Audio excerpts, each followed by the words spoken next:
बोलिए गायत्री माता की जय।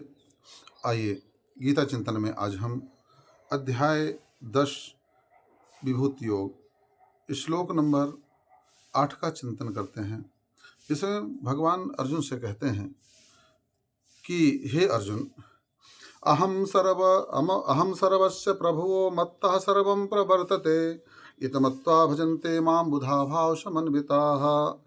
जो भी व्यक्ति मैं समस्त आध्यात्मिक तथा भौतिक जगतों का कारण हूँ। आध्यात्मिक तथा भौतिक मतलब अंदर और बाहर दोनों, है ना। प्रत्येक वस्तु मुझ ही से उद्भूत है। भगवान का कथन है कि सब कुछ मुझसे ही उत्पन्न है, सब कुछ मैं ही हूँ। भगवान का कथन जो है इसी तरफ जा रहा है।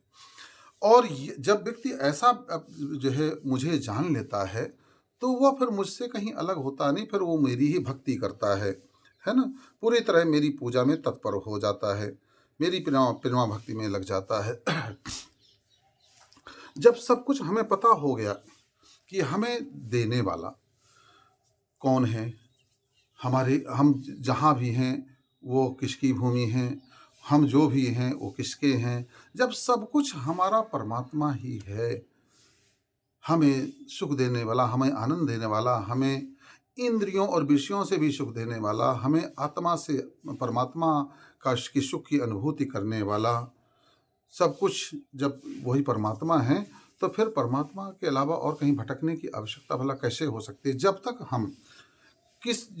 हमारे अंदर द्वैत भाव रहते हैं तब तक नाना प्रकार के भाव होते हैं। द्वैत मतलब दूसरा का भाव, दूसरा कोई है, दूसरा से कुछ हमें मिल रहा है, दूसरा हमें कोई कष्ट दे रहा है, दूसरा हमें कोई मार रहा है, दूसरा हमें कोई प्रेम कर रहा है। जब तक हम द्वैत दूसरा का भाव होता है तब तक जो है हमारे अंदर सारे विकार भरे रहेंगे। राग भी होगी, ईर्ष्या भी होगी, घृणा भी होगी, नफरत भी होगी, कपट भी होगा, छल भी होगी, सब कुछ करेंगे आप, क्योंकि कोई दूसरा भी है ना। तो देखो दूसरे से क्या होता है, दूसरे से आदमी डरता है, दूसरे से भय होता है, दूसरे से व्यक्ति राग करता है, द्वेष करता है, ईर्ष्या करता है। विचार कर लो कि अगर आपके अलावा और कोई आपको ना दिखे तो फिर किससे प्रेम करोगे, किससे द्वेष करोगे, किससे राग करोगे, किससे घृणा करोगे, किससे नफरत करोगे। अपने शरीर में ही आप विचार करिए कितने अंग हैं, किसी से राग किसी से द्वेष होता है क्या? नहीं, कुछ भी नहीं होता है। देखिए विचार करिए, जीभ कभी आपकी दांतों से कट जाती है तो क्या उन दांतों को आप तोड़ते हैं कि जीभ में मलहम लगाते हैं? तो ठीक इसी तरीके से जब आप सबका मालिक परमात्मा को मान लेंगे, सब हर जगह परमात्मा को ही देख लेंगे, परमात्मा को ही जानेंगे, तो फिर जो है निश्चित रूप से पूर्ण रूप से परमात्मा में जो है लग जाएंगे। भगवान का कथन यही है। और आगे श्लोक में कहते हैं, मद चित्तः मदगद प्राणः बोधयन्तः परस्परम कथयन्तश्च माम नित्यं तुष्यन्ति च रमन्ति च। हे अर्जुन, ऐसा व्यक्ति जो सदा मेरा चिंतन करता है, मद चित्तः मुझ में चित्त को अर्पित करता है, मदगत प्राणः प्राणों का मुझ में विसर्जन करता है, मद चित्तः मदगत प्राणः बोधयन्तः सदा मेरा बोध बना करके रखता है, और कथयन्तश्च माम नित्यम सदा मेरी कथा कहता है। ऐसा व्यक्ति जब मुझे ही सब कुछ मान लिया है तो फिर वह ये बेकार की प्रपंच में नहीं लगता, बेकार की जो है बातों में नहीं लगता, बेकार की जो है इसकी उसकी बुराई, इसका उसका जो है कुछ भी, इन सब में उसका मन लगेगा ही नहीं। जब तक व्यक्ति भगवान को नहीं समझ पाता है, तत्व से नहीं जान पाता है, अपने को नहीं जान पाता है, तब तक वो बेकार की कुछ बातों में, बेकार के चिंतन में, बेकार के कर्मों में लगा रहता है। मोघासा मोह करुणो मोह ज्ञाना विचेतसा राक्षसिम आश्रम च प्रकृति मोहनिष्ठता। भगवान इसके पहले यह भी तो कह चुके हैं, कोई व्यर्थ के कार्यों, व्यर्थ का जीवन उसका होता है, व्यर्थ का कार्य करेगा, व्यर्थ की सोच रखेगा, व्यर्थ का चिंतन करेगा, व्यर्थ का मनन करेगा, व्यर्थ का संग्रह करेगा, व्यर्थ के में समय गुजारेगा। मगर जब व्यक्ति समझ गया अपने को और परमात्मा तत्व को, तो फिर वह बेकार की बातों में नहीं लगता। फिर क्या करता, मद चित्ता मद मेरे चित्त को मुझ में ही अर्पित करेगा।